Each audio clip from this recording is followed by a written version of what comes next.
No processo de comunicação, o emissor torna-se receptor e vice-versa. Quando o supervisor explica uma tarefa a um subordinado, ele é o emissor e o subordinado é o receptor.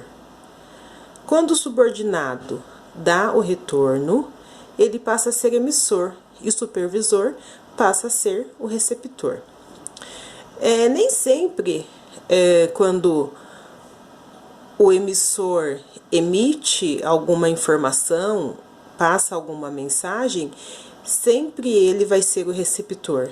Não necessariamente, tá? Como exemplo que a gente tem aqui, quando eu tenho um supervisor que passa uma tarefa a um subordinado, então ele é o receptor. Eu estou emitindo uma tarefa a alguém. E aí esse subordinado me dá o retorno, me dá o feedback. Aí muda então a situação. Ele passa a ser o emissor e o supervisor passa a ser o receptor. Vou dar um exemplo para vocês entenderem. Eu sou o supervisor, então eu peço para que vocês façam um relatório de funcionários da empresa. Então eu estou emitindo uma mensagem e vocês estão recebendo o que está sendo pedido. E aí quando vocês terminam, o jogo vira. Com certeza vocês vão chegar e avisar que está feito aquilo que foi pedido.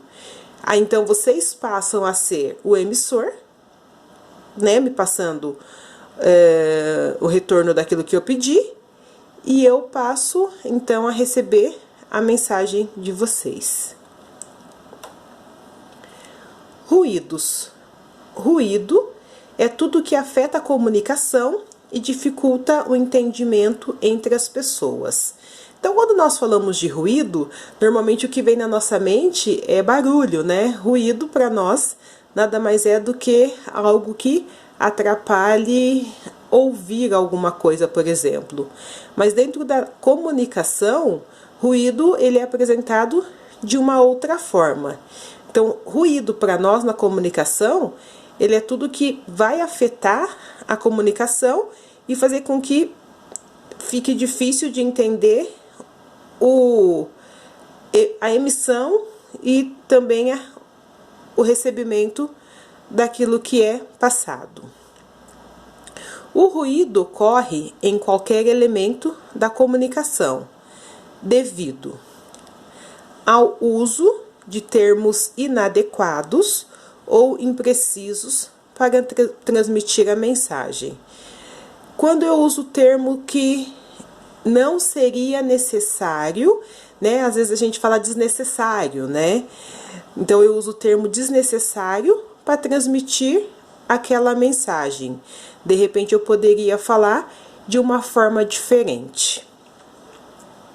Número insuficiente de informação. Quantas vezes que nós ouvimos ou até acontece conosco falta de informação?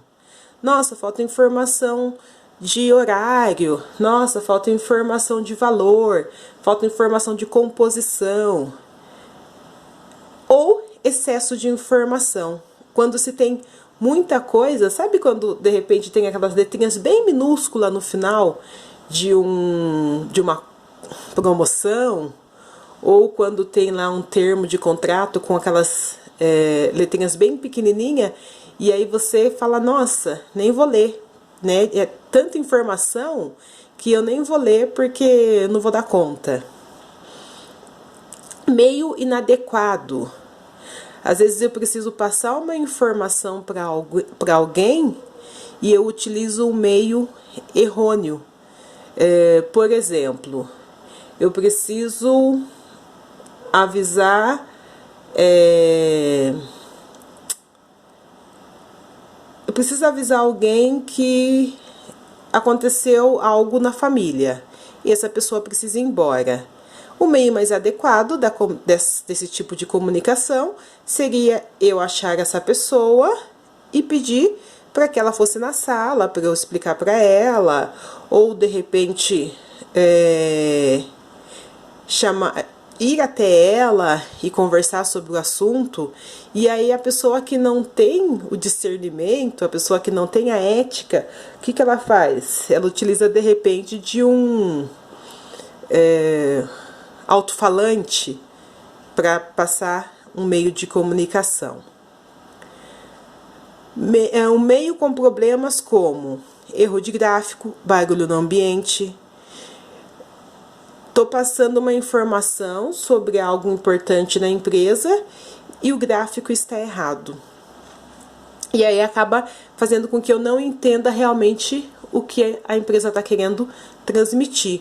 Ou, de repente, propaganda volante que passa, volume alto, barulho de máquina, pessoas falando, também dificulta o entendimento. A interpretação incorreta da mensagem. Quando eu quero transmitir alguma coisa e eu não consigo transmitir de forma que as pessoas consigam entender realmente aquilo que eu estou querendo falar.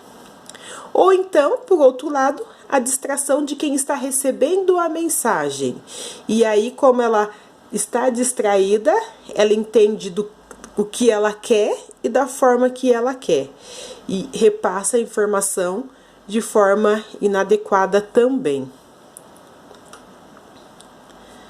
Tipos de comunicação. Dependendo do meio, a comunicação pode ser oral, impressa ou gestual. Para quem já fez prova de técnicas administrativas do Word, com certeza vai lembrar disso aqui. Porque eu sempre dizia, isso é pergunta de prova. E em algumas provas realmente caiu esse tipo de pergunta. O que seria então uma comunicação oral? O emissor se serve dos sons e das palavras faladas para transmitir sua mensagem. São exemplos de comunicação oral, a música, um telefonema, uma conversa, etc. Para a gente resumir de uma forma simplista, podemos dizer que comunicação oral é a voz, tá? Nós conseguimos transmitir palavras oralmente quando nós falamos alguma coisa.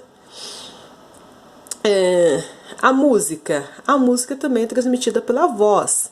Telefonema também, quando eu ligo para alguém, é pela voz. E uma conversa, um bate-papo, também é a comunicação oral. Comunicação impressa. A mensagem é constituída pela palavra escrita, por símbolos e códigos visuais. São exemplos de comunicação impressa os jornais, os livros, código de trânsito e outros. Podemos também chamar a comunicação impressa como comunicação escrita. Também está correto, tá? Ela é transmitida de uma forma onde, ao invés de eu falar, eu leio.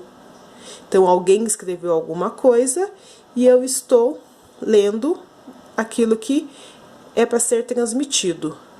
De repente, um jornal, um livro, ou até mesmo quando se fala de código de trânsito, onde nós lemos para poder, de repente,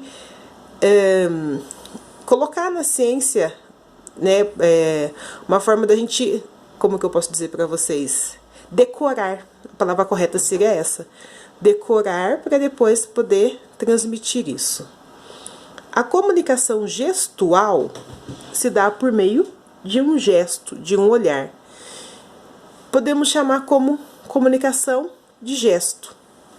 Então, sabemos que nós temos a comunicação oral, que é aquela que nós falamos.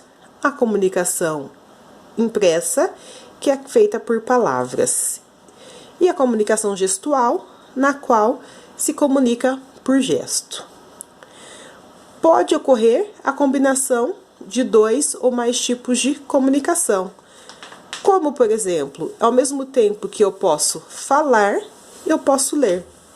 Ao mesmo tempo que eu posso ler, eu posso fazer gesto daquilo que eu estou lendo.